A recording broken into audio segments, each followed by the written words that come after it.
A strange land and a silent girl. The air, thick with brine and exotic spices, assaulted Orion, a jarring contrast to the familiar scent of pine and damp earth. His black warhorse, Thunder, snorted, his powerful legs effortlessly weaving through the human tide, a skill Orion himself barely registered. This sprawling coastal city, a sun-baked labyrinth of narrow arteries and towering structures, bore no resemblance to his forested kingdom. Every face was a stranger, their tongues a jarring symphony of guttural pronouncements and high-pitched trills.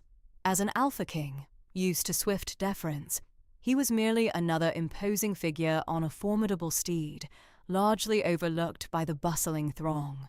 A prickle of unease, a sensation he hadn't shaken since descending into these eastern lands, traced its way beneath his fur-lined cloak.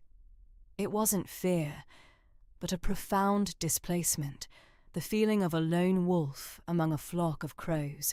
Weeks of travel, spurred by whispers of a creeping shadow from the south, a vague menace even his most seasoned scouts couldn't define, had led him here.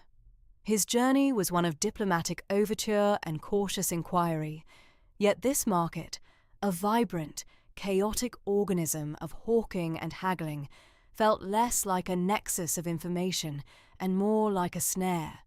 Vendors, their voices raspy from competition, clamoured over shimmering silks, intricate metalwork, and baskets overflowing with unknown fruits. The very atmosphere thrummed with raw, almost desperate energy.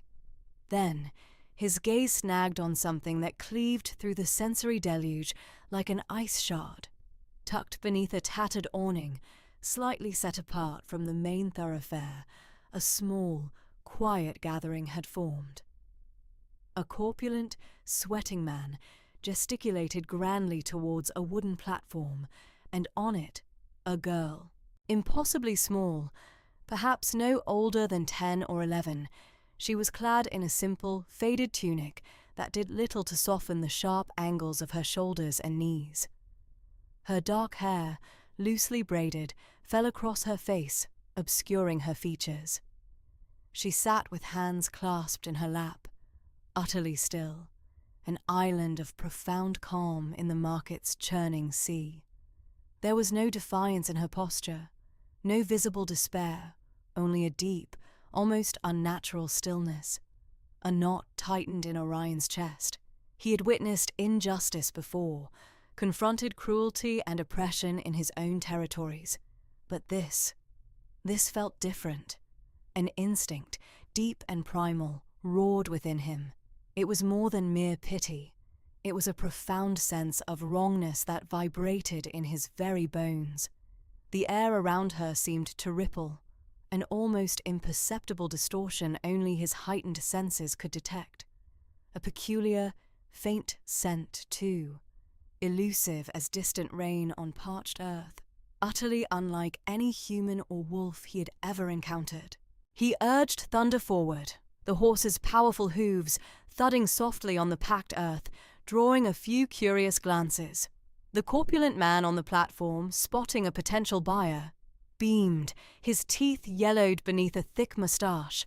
"A fine specimen, good sir, strong, silent, and obedient. An excellent house servant, or even a field hand if trained properly. Never a word of complaint from this one, no sir." The man's voice was oily, his smile a predatory baring of teeth. Orion dismounted, his boots hitting the ground with a soft thud. He stood tall, his broad shoulders and commanding presence casting a momentary hush over the immediate vicinity. His eyes, the color of storm clouds, locked onto the girl. She remained unmoving, her head still bowed as if carved from stone. "Her price," Orion rumbled, his voice lacking inflection, a clear demand. The seller's smile widened, a flicker of avarice in his eyes.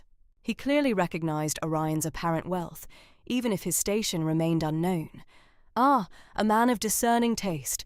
For this rare jewel, I ask 100 silver.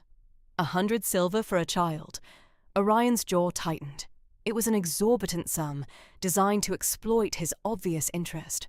But the voice inside him, that primal whisper, urged him to disregard the cost. It wasn't about the money, it was about the profound wrongness of it all. He unclipped a heavy pouch from his belt, the metallic clink of coins drawing the attention of passers-by. Without a word, he counted out the required sum, the silver pieces gleaming in the harsh sunlight. The seller snatched the coins, his eyes wide with surprise and satisfaction. "Done! She's yours, master." He nudged the girl with his foot. "Go on, girl. Your new master awaits." The girl finally stirred, a slow, almost imperceptible movement. Her head lifted, and her eyes, the color of deep forest moss, met Orion's. They were wide, watchful, and held an ancient sorrow that belied her tender years. In that instant, as their gazes locked, the faint, elusive scent intensified, wrapping around him like a silken thread. It was the scent of burgeoning magic, raw and untamed, a power he had only ever read about in forbidden scrolls. It was a scent that had no place in this world, and certainly not emanating from a human child. His breath hitched. He wasn't just looking at a quiet girl.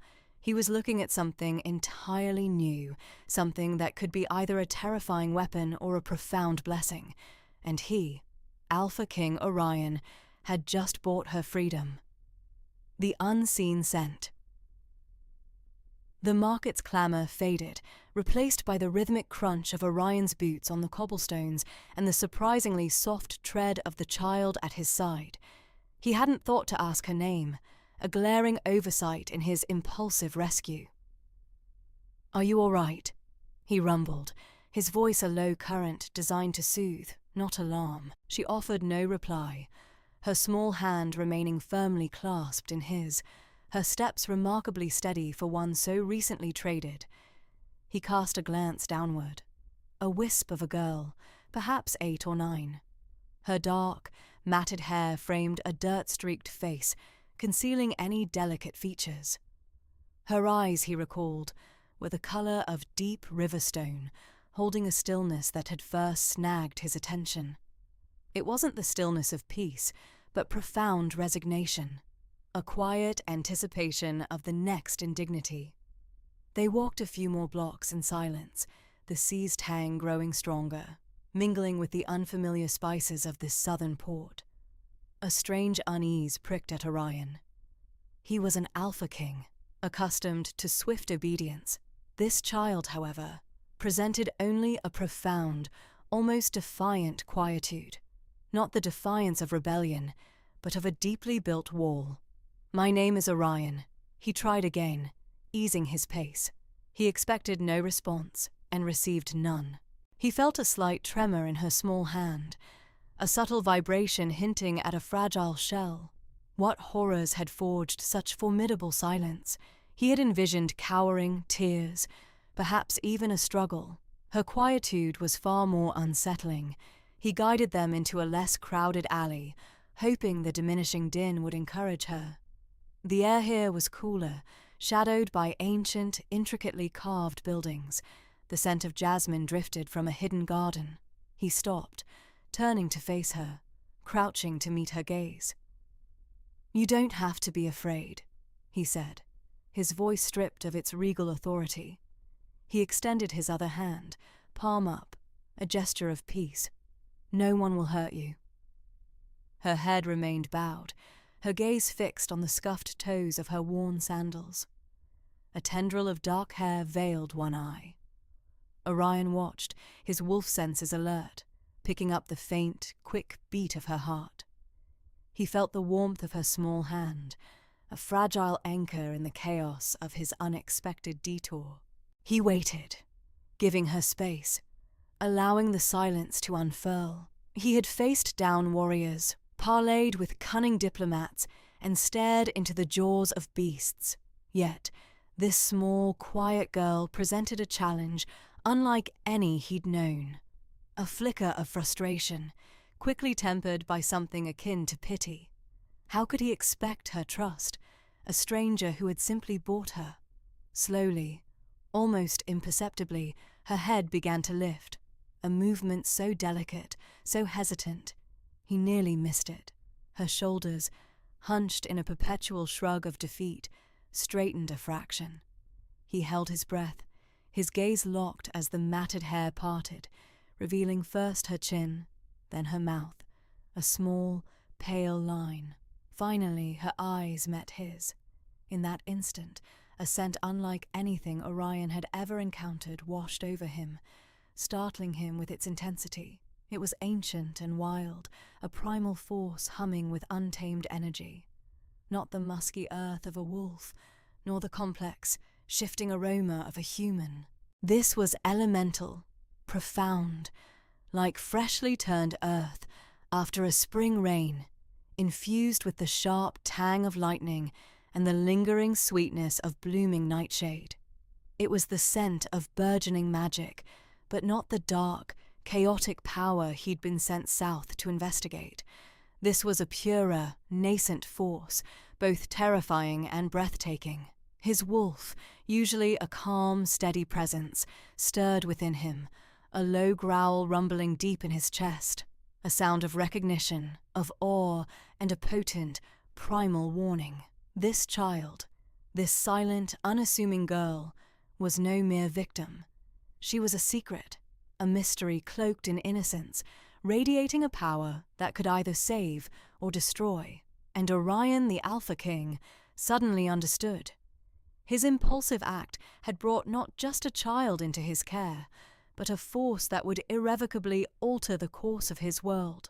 Her name, he realized with piercing clarity, was less important than what she truly was.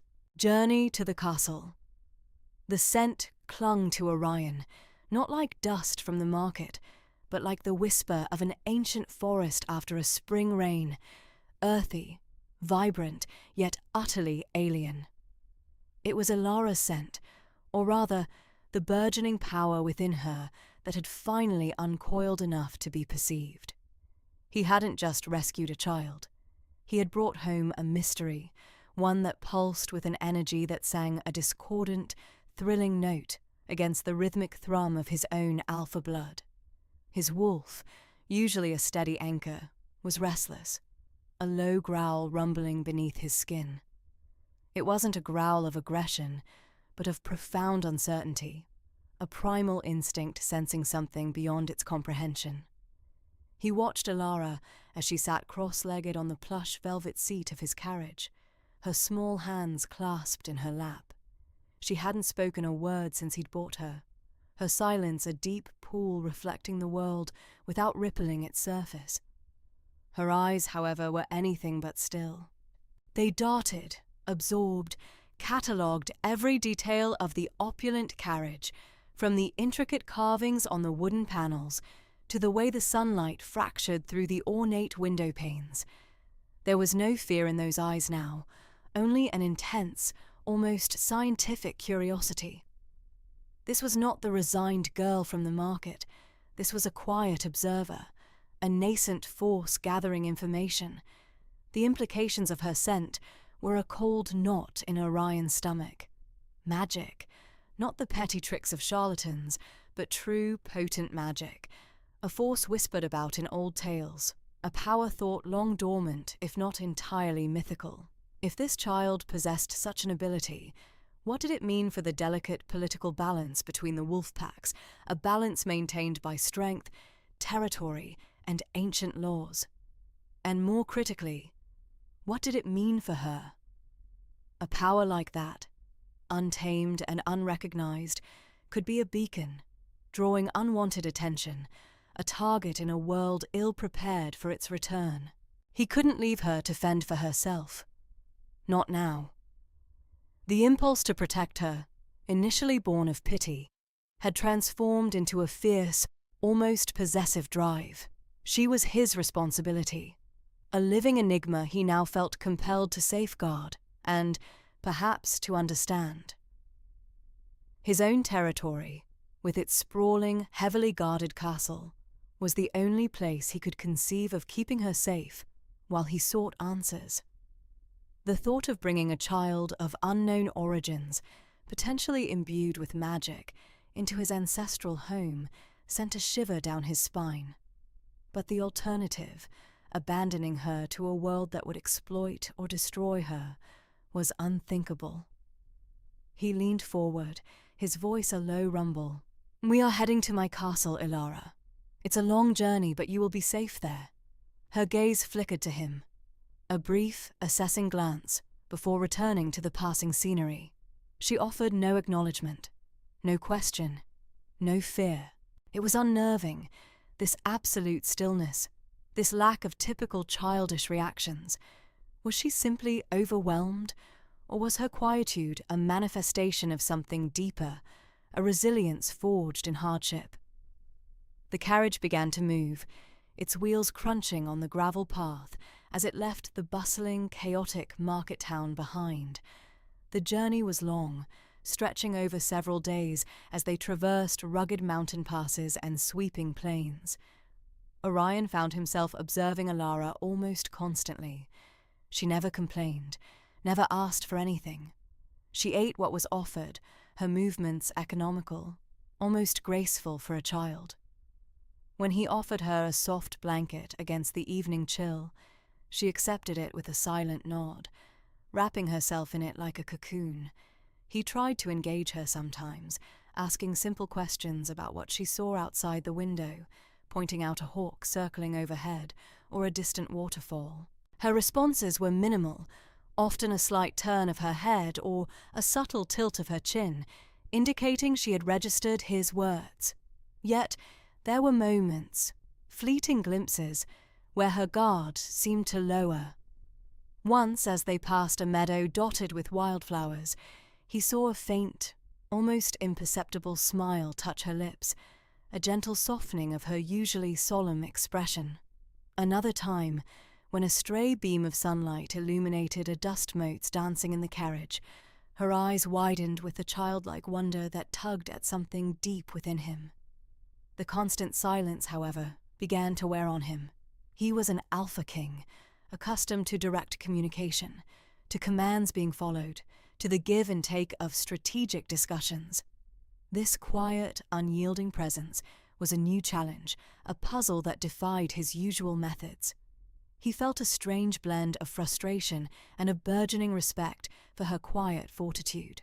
As they neared the borders of his territory, the landscape began to change, becoming wilder, more untamed. Towering pines replaced rolling hills, and the air grew crisper, carrying the scent of pine needles and damp earth. Ilara seemed to sense the shift. Her observations became more focused, her head often tilted towards the window, as if listening to the subtle murmurs of the forest. Orion glanced at her, a knot of anticipation tightening in his chest. His castle, a formidable structure carved from dark stone, stood sentinel atop a craggy peak, a symbol of his power and the heart of his domain. What would this strange, quiet child, with her enigmatic scent and dormant magic, make of it? And more importantly, what would the castle and the world it represented make of her? The journey had been one of observation and growing unease, but the true test, the true unraveling of Ilara's mystery, was about to begin. A sanctuary and new beginnings. The colossal gates of the High Keep groaned open, revealing a courtyard bustling with activity. Ilara, small and still within Orion's powerful grasp, barely registered the enormity of the castle. Its grey stone walls rose like a mountain range, dwarfing the surrounding village.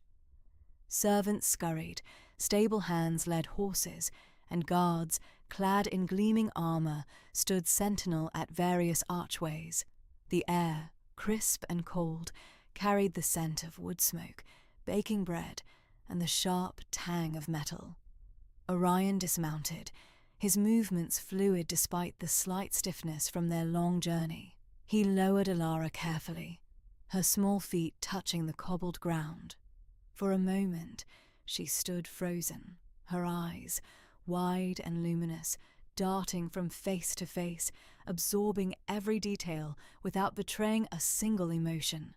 The sheer scale of her new surroundings seemed to momentarily overwhelm her silent composure. Orion's command sliced through the courtyard's din. "Rhys! Gareth! To me!"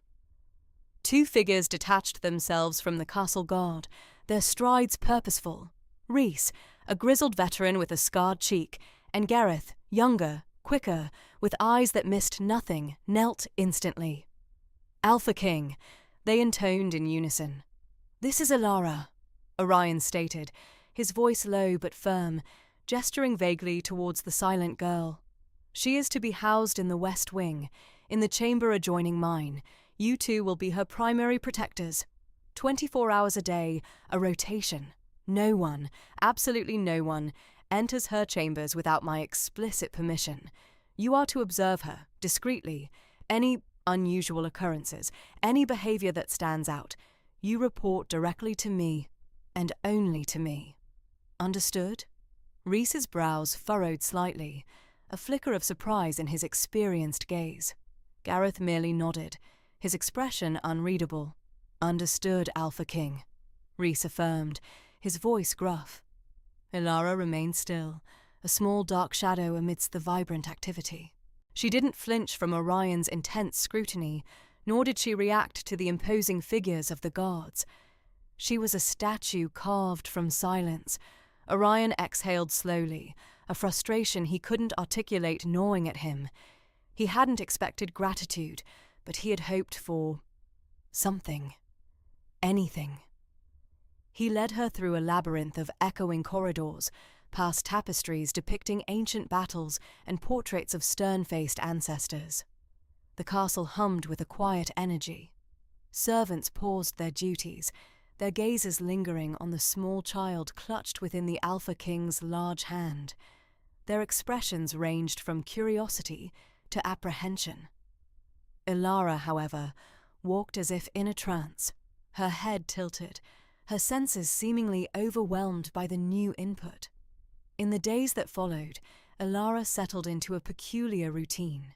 She rarely spoke, a ghost flitting through the opulent chambers. Yet, she wasn't entirely withdrawn.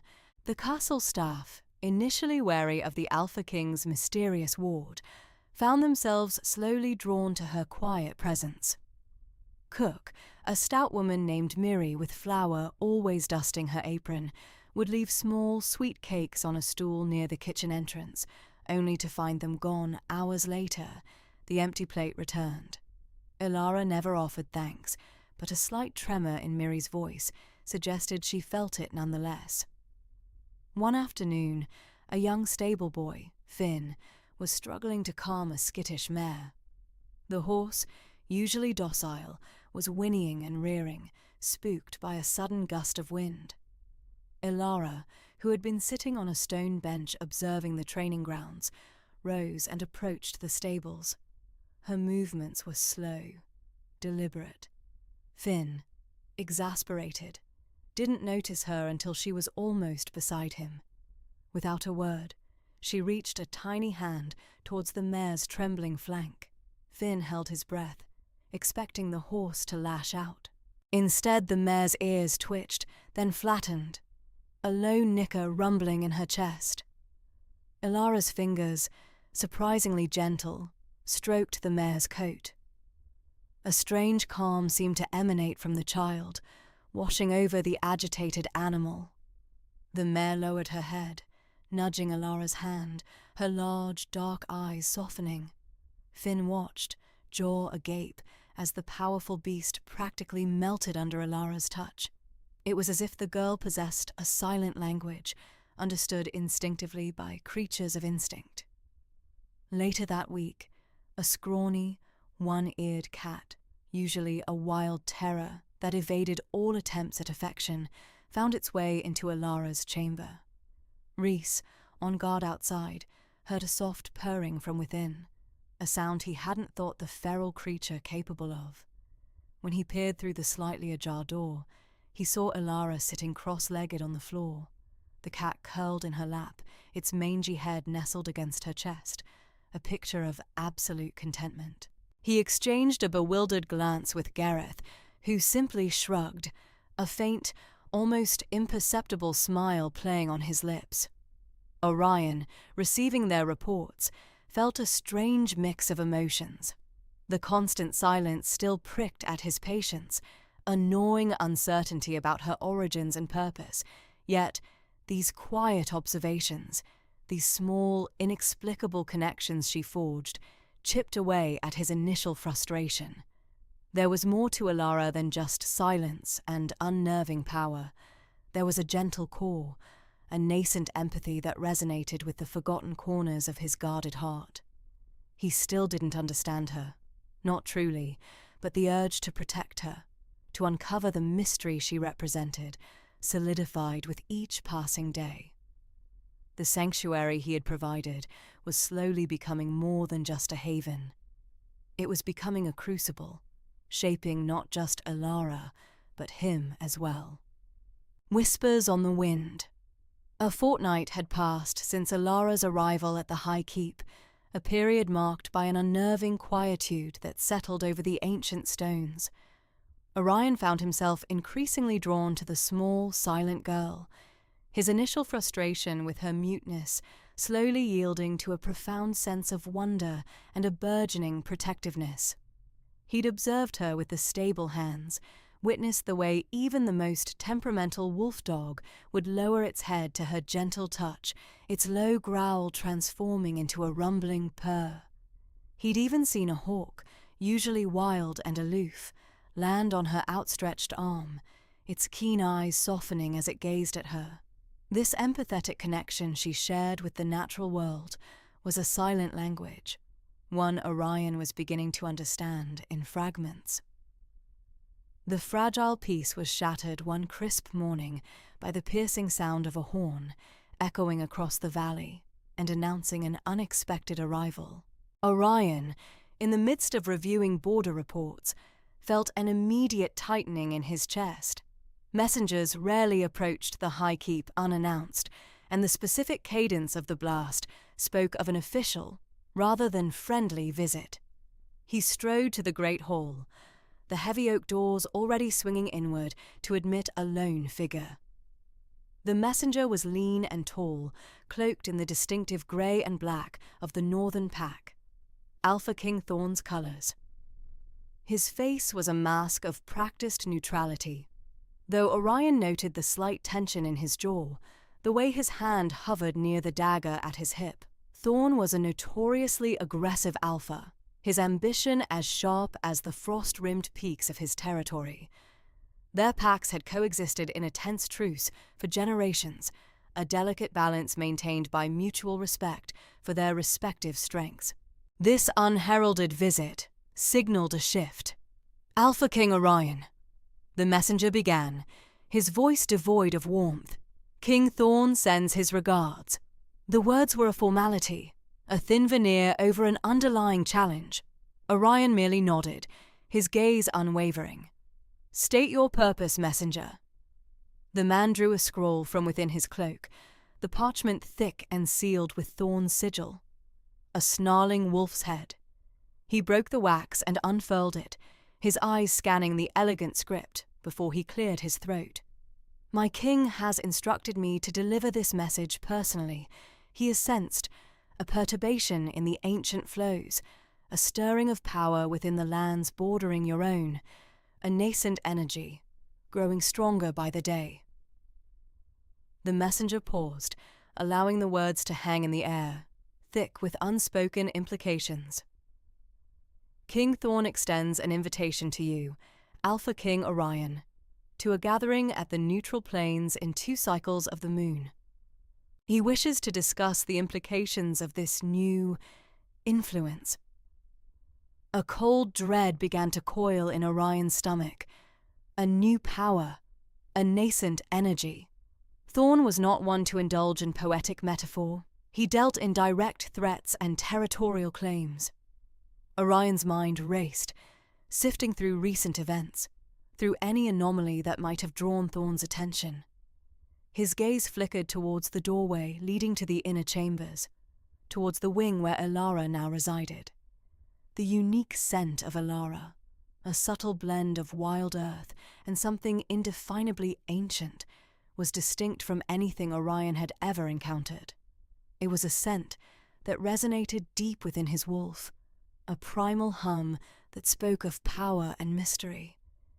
Could it be? Could Thorn have sensed her? The thought sent a jolt of ice through his veins. Thorn was a powerful alpha, his senses incredibly keen, but to detect a scent from this distance and to interpret it as a new power, it was disturbing. King Thorn is perceptive, Orion finally said, his voice a low rumble, carefully masking the sudden surge of alarm. But what concern is this new influence of his when it resides within my borders? The messenger's practiced neutrality wavered, a flicker of something akin to grim satisfaction crossing his features. My king believes that any significant shift in the balance of power, any new force that awakens, is a matter for all the ancient pacts to consider, especially when its origins are unknown. The implication was clear. If Orion couldn't explain it or control it, Thorn would seek to exploit it. Orion's jaw tightened. This wasn't merely a challenge, it was a veiled accusation, a probing attack. Thorn suspected something, perhaps even knew more than he let on. He was testing Orion, attempting to gauge the extent of this new power and Orion's connection to it. Dismissing the messenger with a curt nod, Orion felt a cold certainty settle over him. Thorn had sensed Alara. He might not know what she was, or the full extent of her abilities, but he had recognized the profound energy she emanated. This was no longer just about a curious orphan or an impulsive rescue. It was about a threat to his pack, a potential war ignited by the very presence of the silent girl. He walked swiftly to the window, staring out at the expansive forest that bordered his lands. The wind whispered through the ancient pines, carrying with it the faint, familiar scent of Alara, a gentle, earthy fragrance that now felt like a beacon in the gathering storm. He had rescued her on instinct, a protective urge he couldn't explain. Now, that instinct had been validated and amplified. He hadn't just brought a mysterious girl into his home. He had brought a profound, ancient power that had caught the attention of the most dangerous alpha in the north. He was her protector, and that responsibility had just become infinitely more perilous. The gentle confrontation. The scent of pine needles and damp earth clung to Alara as she sat on the cushioned window seat, a robin perched cautiously on the sill outside. Orion watched her from the doorway of his study, the unsettling words of Thorn's messenger still echoing in his mind. A nascent energy. Thorn wouldn't risk war over a mere scent. He had sensed something more. He had sensed her. Orion pushed away from the doorframe, the heavy oak groaning softly in protest. Alara turned, her large eyes, the colour of moss after rain, meeting his. There was no fear there anymore, only a quiet curiosity. This fragile truce they'd built over the past weeks was about to be tested. Alara, he began, his voice a low rumble. We need to talk. She nodded, sliding off the seat and coming to stand before him, her hands clasped loosely in front of her. She was so small, so deceptively delicate. Orion knelt, bringing himself to her eye level. He needed to be gentle, but he also needed her to understand the gravity of their situation. There's something about you, Alara, he continued, choosing his words carefully.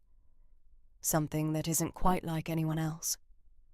He paused, searching for the right metaphor.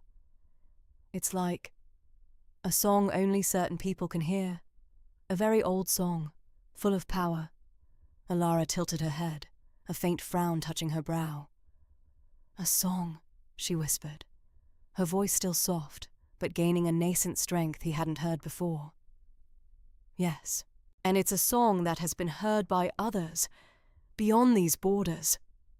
He saw a flicker of apprehension in her eyes now. One particular Alpha King, Thorn, has sensed this song. He's demanded to know what new influence has entered my territory. He believes it's powerful enough to threaten his own lands. He watched her closely, trying to gauge her comprehension. This isn't just about a unique scent, Elara. This is about power, and about the delicate balance between the packs. Your presence here, this song you carry, could ignite a war. Thorn is ruthless. He will stop at nothing to understand, or perhaps control, what he perceives as a threat. Ilara's gaze dropped to the polished floorboards. A knot of concern tightened in Orion's chest. Had he overwhelmed her? Do you understand what I'm saying? He pressed, his tone softer now. Do you understand what you are, Ilara? Or rather, what you represent? She remained silent for a long moment, then slowly lifted her head. Her eyes, usually so serene, held a newfound depth, a spark of something ancient and knowing. I think so, she murmured, her voice barely audible. The whispers, the feeling. Orion waited, patiently. He felt a shift in the air, a subtle change in her demeanor. This was it. Sometimes, Ilara began, her fingers nervously tracing the patterns on her simple tunic. When I'm near the oldest trees, or the deepest parts of the forest, I feel memories. Not my own, not exactly, but like echoes.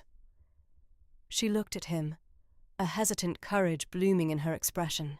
They speak of a lineage, not of wolves, not truly, but of something older, something that weaves through the earth and the sky. Orion's breath hitched. A lineage, not of wolves. His mind raced, trying to reconcile her human form with such an ancient, powerful claim. My mother, Ilara continued, her voice gaining a surprising resonance. She used to tell me stories. Fairy tales, I thought, of a people who could speak to the roots of the world, who understood the language of stone and leaf. She said our blood was different, that we were custodians of a certain kind of magic. Custodians of magic. The words hung in the air, heavy with meaning. Orion felt a thrill of discovery, mixed with a potent surge of fear. This was far more than he had ever imagined. The slave traders had unknowingly trafficked a living legend. She told me that our kind, Ilara went on, her gaze now fixed on something distant, as if reliving those forgotten tales.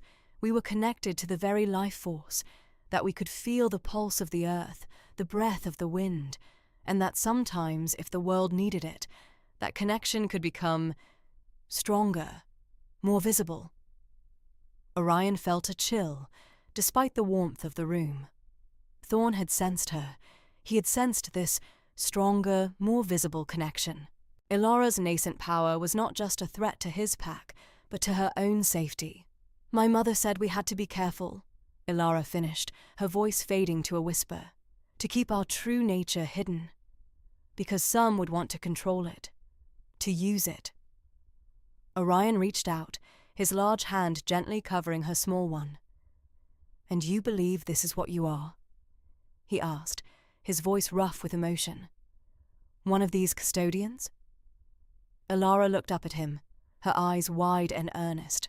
I believe, she said, her voice stronger now, imbued with a quiet certainty, that the song you hear, it is the earth singing through me. A lineage revealed.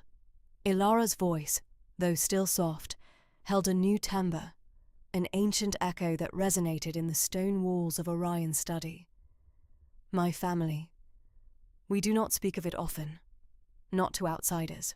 It is a memory, a story passed down through whispers, through the feel of the earth beneath our bare feet.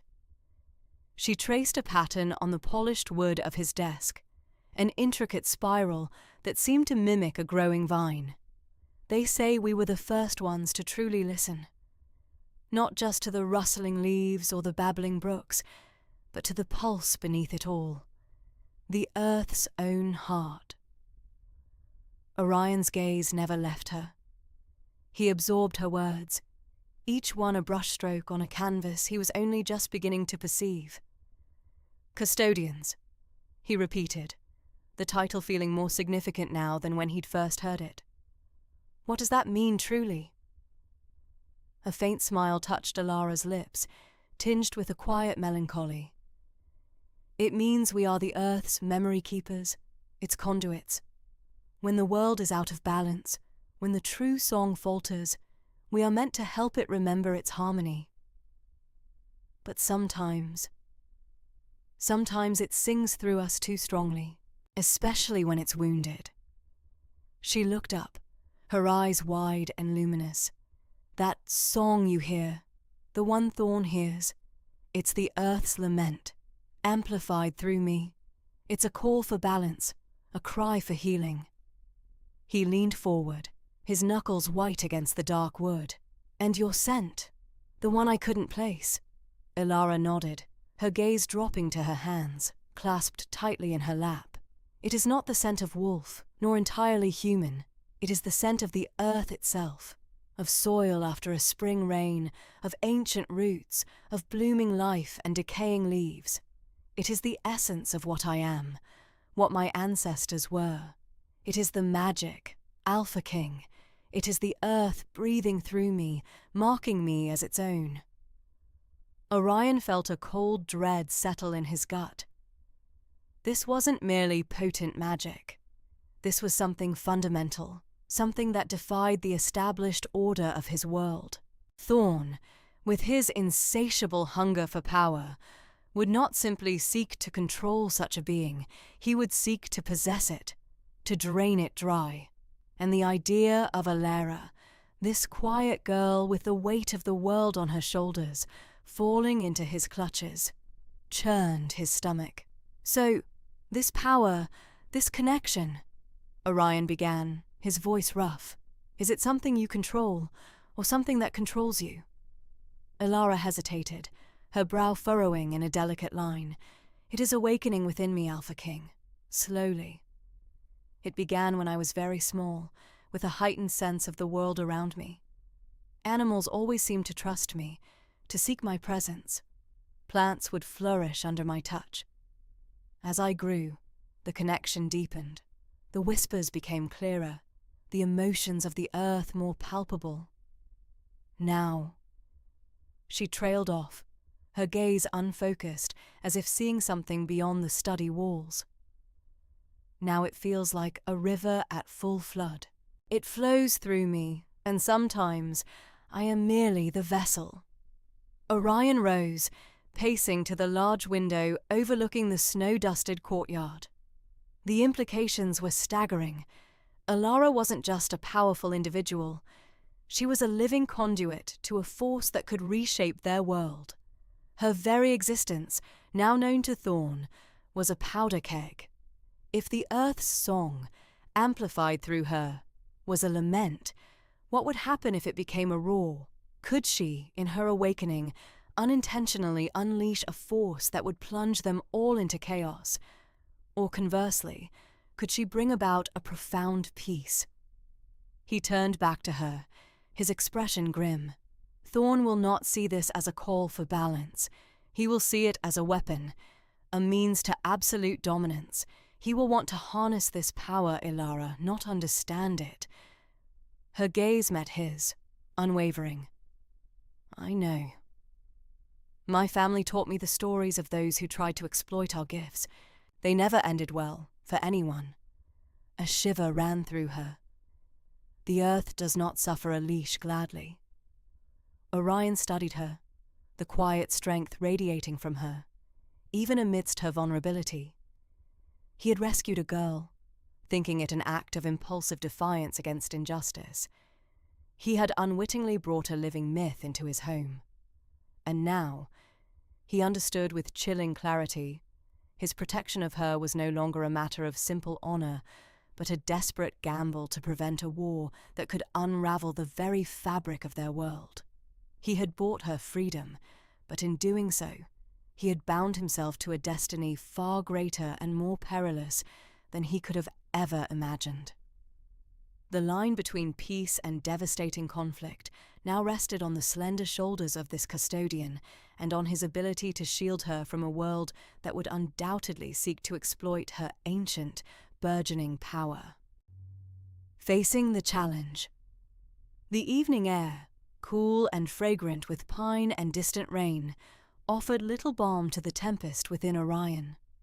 Across the crackling fire, Ilara's gaze was lost in the shifting flames. The earth's subtle hum, a profound resonance rather than a piercing cry, still echoed with ancient sorrow beneath her skin. A lament Orion now comprehended, a mournful song for lost equilibrium. "He will not understand," Ilara murmured, her voice a breath against the night.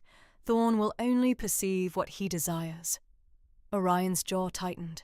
He knew Thorn's ruthless ambition, the insatiable hunger that fueled his every move. Yet a new strategy was taking shape in Orion's mind. "Then we will present something undeniable." He met her eyes, a fierce resolve burning. "We will reveal the truth of what you are, not his warped fantasy." "And if he still seeks to exploit it?" Ilara's question hung, laden with generations of unspoken fears. "Then he will face me," Orion stated, his voice a low, unwavering promise. He had initiated this entanglement of destinies by purchasing her freedom, an impulsive act that had woven their paths together, binding him to a future far grander and more perilous than he'd imagined. The rest of the night vanished in planning, not tactical maneuvers, but the delicate art of revelation. Orion would emphasize Ilara's role as a conduit, a vessel, not a weapon. He would illustrate a symbiotic existence, a life force intrinsically linked to the planet's health, a power beyond hoarding or control without disastrous universal repercussions. Ilara, in turn, would prepare to channel the Earth's essence, not as a display of might, but as irrefutable proof, a living testament to her bond. As dawn brushed the eastern sky with rose, Orion prepared for the journey. He discarded his usual battle dress for simple, unadorned leather, a deliberate choice to project authority without aggression. His small, loyal contingent of warriors watched his preparations with quiet intensity, aware of the gravity, the precarious balance, suspended in the morning air. Ilara emerged from the small tent Orion had provided, her dark, long hair intricately braided, framing a face that held newfound serenity amidst her apprehension. Dressed in a plain, forest-green gown, its hue mirroring the deep, ancient magic pulsing within her, she accepted a small pouch of dried herbs from Orion, her hands trembling slightly, a traditional offering of peace. The journey to the designated neutral clearing, nestled deep within the borderlands, was fraught with a hushed tension. The forest, usually a comforting presence, seemed to hold its breath. Every snap of a twig, every rustle of leaves was amplified. Orion rode beside Ilara, his senses constantly sweeping their surroundings, not merely for threats, but for the subtle shifts in the air, the earth's whispers she was teaching him to discern. Ilara's internal landscape was a maelstrom of conflicting emotions. Fear gnawed, a cold knot in her stomach, yet it was tempered by a burgeoning sense of purpose. She was no longer just a girl, a fragile vessel. She was a custodian, a vital link in an ancient chain. The earth itself stirred within her, lending a quiet strength. The lament persisted, a low thrum beneath her consciousness, but it felt less like sorrow and more like a call to action. She was the earth's voice, and she would speak its truth. As they neared the clearing, a faint metallic tang reached Orion, signaling Thorn's proximity. The air grew heavy, thick with pine needles and ozone, a precursor to the clash of powerful wills. Ilara clutched her horse's reins, her knuckles white. She looked at Orion, her eyes wide with a mixture of apprehension and absolute trust. He offered a small, reassuring smile, a silent promise of protection, a vow to stand between her and any who dared exploit the profound power she embodied. The time for mere survival was over. Now it was time to confront the challenge, to lay bare the truth, and to pray that truth would be enough to avert a war. The display of power. The air in the appointed clearing crackled with an unspoken challenge, a palpable tension that mirrored the storm-laden sky. King Thorn stood flanked by his elite guards, their faces impassive, their hands resting on the hilts of their swords. His gaze, sharp and assessing, first swept over Orion, then lingered on Alara, a curious glint in his eyes. Orion stood tall, a bastion of calm beside Alara, whose hand he subtly clasped, a silent anchor amidst the rising anxiety. She felt the cool dampness of the earth beneath her boots, a faint hum of reassurance that resonated with the steady beat of her own heart. King Thorn. Orion's voice cut through the stillness, resonant and firm. Thank you for agreeing to this meeting.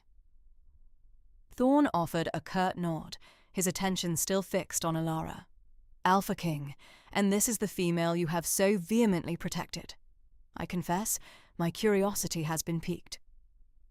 His words were laced with a thinly veiled skepticism that grated against the fragile peace. Alara felt the weight of Thorn's scrutiny, 1,000 unspoken questions in his gaze. She met it head-on, her chin lifted, a silent defiance in her posture. Orion's thumb brushed reassuringly over her knuckles, a spark of courage igniting within her. This was it, the moment of truth. Alara is not a weapon, Thorn, Orion stated, his voice devoid of aggression, yet imbued with an unwavering conviction. She is something far more profound, a custodian. Thorn scoffed, a short, dismissive sound. A custodian? Of what? Alpha King? Fairy tales and whispers? His men shifted, a collective ripple of amusement passing through them. Orion remained unperturbed. Of the ancient magic of this earth itself. A symbiotic conduit, not a tool to be wielded, and she is willing to demonstrate this truth. All eyes turned to Alara. She felt a tremor of apprehension, a flicker of doubt, but it was quickly extinguished by the memory of Orion's absolute trust. He believed in her, saw her not as a means to an end, but as a being of immense, untamed power. She closed her eyes for a brief moment, drawing a deep breath, letting the earth's subtle vibrations seep into her. When she opened them, her gaze met Orion's. He offered a slight, encouraging nod, a silent affirmation that banished the last vestiges of her fear. She moved a few paces forward, away from Orion, towards the center of the clearing, her movements deliberate, almost ceremonial. She extended her hands, palms open, towards a small patch of barren ground near a gnarled, ancient oak. The air around her began to subtly shift. It wasn't a sudden explosion of power, but a gradual, almost imperceptible change. The faint scent of rain-soaked earth intensified, even though the skies had yet to open. A soft, emerald glow began to emanate from her fingertips, a light that seemed to draw its essence from the very ground beneath her. Thorn's skeptical expression slowly morphed into a look of cautious interest, then surprise. His guards, initially bored, now watched with rapt attention, their hands slowly lowering from their weapon hilts. Alara focused, not on commanding, but on connecting. She felt the deep slumbering life beneath the surface, the dormant seeds, the thirsty roots. It was a whisper, not a shout, a gentle coaxing rather than a forceful demand. The emerald light pulsed, growing brighter, encompassing her hands, then her forearms, casting an otherworldly sheen upon her face. Before their astonished eyes, the barren earth where her gaze had rested began to respond. A tiny, vibrant sprout, emerald green and impossibly delicate, pushed through the dry soil. Then another and another, quickly followed by a scattering of wild, colourful flowers, their petals unfurling in a display of impossible speed. A cluster of dewdrops formed on their leaves, glinting like tiny jewels in the strange, verdant light. The scent of fresh blossoms and damp earth filled the clearing, overpowering the metallic tang of fear and tension. It was a small miracle, a whisper of immense power, controlled and precise. It spoke not of destruction, but of life, of creation, of a deep, symbiotic bond with nature itself. Thorn stared, his jaw slack, his eyes wide with a mixture of disbelief and awe. He took an involuntary step forward, his previous skepticism utterly dismantled by the undeniable evidence before him. The flowers, impossibly vibrant, swayed gently in a breeze that hadn't been there moments before. One of his guards, a hulking brute, even reached out a tentative finger to touch a delicate bluebell, his gruff features softened by wonder. Alara slowly lowered her hands, the emerald light fading, leaving only the vibrant, impossible patch of life in its wake. She turned back to Orion, a quiet triumph in her eyes, a faint flush on her cheeks. She had done it. She had shown them. Orion's gaze met hers, a depth of pride and affirmation in his eyes that warmed her more than any sun. He knew. He had always known. Thorn finally found his voice, a rough, incredulous whisper. "By the ancestors, what is this?" His eyes flickered between the newly bloomed flowers and Alara, a dawning realization reshaping his features. The implications of what he had just witnessed were beginning to settle, heavy and profound. The air, though still charged, now held a different kind of tension, one born not of hostility, but of immense, unsettling wonder. A new era of balance. The vibrant tapestry of blooms now covered the previously barren earth, a testament to Alara's raw, untamed power. The scent of fresh pollen mingled with the earthy aroma of newly turned soil, a heady perfume that filled the air. King Thorn, his initial shock slowly giving way to profound understanding, knelt amidst the wildflowers, his fingers tracing the delicate petals of a sapphire-hued bloom. The skeptical scowl that had been etched upon his face had softened into an expression of awe, almost reverence. This is not a power of destruction," Thorn murmured, his voice hoarse, "but of creation, of life itself." He looked up at Alara. His eyes, once filled with suspicion, now held a newfound respect. "You truly are a custodian, as Orion claimed, a keeper of the balance." Alara, though still trembling slightly from the exertion and the emotional weight of the demonstration, felt a surge of triumph. The fear that had coiled in her stomach had dissipated, replaced by a quiet strength. Orion stood beside her, his hand resting reassuringly on the small of her back, a silent testament to his unwavering support. His presence had been her anchor, his belief in her, her shield. "My intention is not conquest, King Thorn," Alara said, her voice clearer and more confident than she'd ever heard it. "It is to remind us that we are all part of this world, interconnected, that the earth provides, and in return, we must protect it, and each other." Thorn rose to his feet, his gaze sweeping over the assembled alphas and elders from both packs. The tension that had hung heavy in the air had subtly shifted, dissolving like morning mist. The rigid lines of their stances softened, their expressions reflecting a mirroring of Thorn's own revelation. "I have been blind," Thorn declared, his voice resonating with newfound conviction. "We have been fighting over dwindling resources, over perceived slights, when the very ground beneath our feet holds such profound magic that seeks harmony, not discord." He turned to Orion, a genuine smile gracing his lips. "Alpha Orion, Your vision for unity, for balance, now makes perfect sense. Alara is not a weapon to be wielded, but a beacon to guide us." A ripple of murmurs spread through Thorn's pack, but they were not of dissent. They were of quiet agreement, of dawning understanding. The elder shaman from Thorn's pack, a wizened wolf with eyes that had seen many seasons, stepped forward. He bowed deeply to Alara, then to Orion. The ancient prophecies spoke of a time when the earth would sing again, when its voice would be heard through a chosen one. The shaman intoned, his voice raspy with age. We mistook the song for a distant echo, when it was merely awaiting its custodian to awaken it. We were wrong to doubt. Orion stepped forward, his gaze encompassing both packs. The scarcity that drove us to conflict was not a natural order, but a consequence of our disregard for the earth and for each other.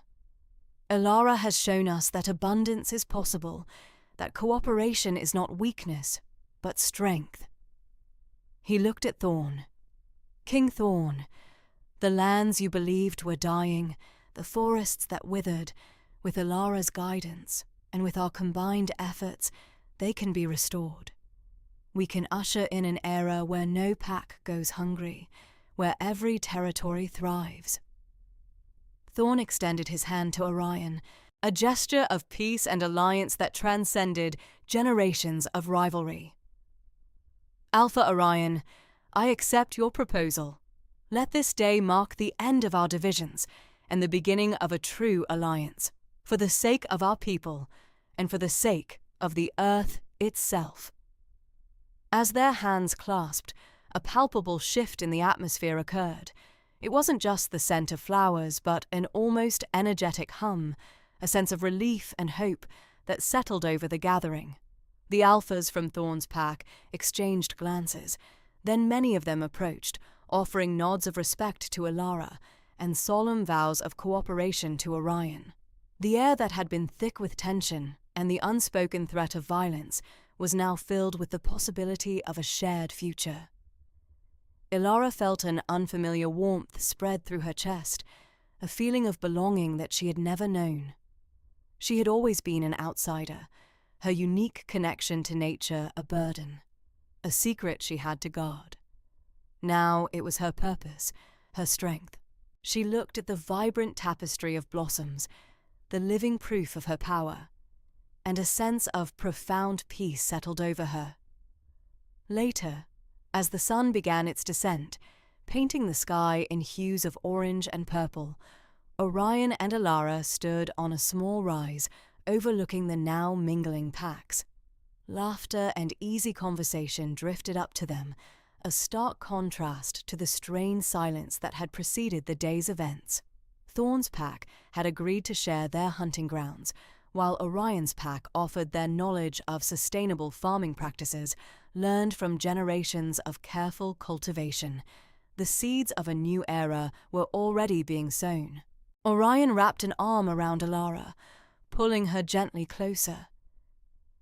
"You did it, Alara," he whispered, his voice filled with pride. "You showed them the path to balance. You opened their eyes." Alara leaned into his embrace, finding comfort and strength in his proximity. "We did it, Orion," she corrected softly. "I couldn't have done any of this without you. You believed in me when I didn't even believe in myself." He kissed the top of her head. "You are the custodian, Alara. The earth sings through you. And now, the world will listen." He looked out at the peaceful scene below, a vision of unity he had only dreamed of. This is just the beginning. Imagine what we can achieve together. Imagine a world where all packs live in harmony with the earth, guided by your wisdom. Alara closed her eyes, picturing it. Not just a unified alliance of wolf packs, but a deeper connection, a symbiotic relationship with the natural world. A future where barren lands bloomed, where rivers ran clean, where every creature thrived. The weight of her power, once a source of anxiety, now felt like a profound privilege, With Orion by her side, anchoring her, guiding her, she felt ready to face whatever challenges lay ahead. This new era of balance wasn't just for the wolf packs, it was for the entire world, and she, Ilara, was its harbinger. The quiet girl who had once been a captive was now a queen, her touch bringing life, her presence bringing peace.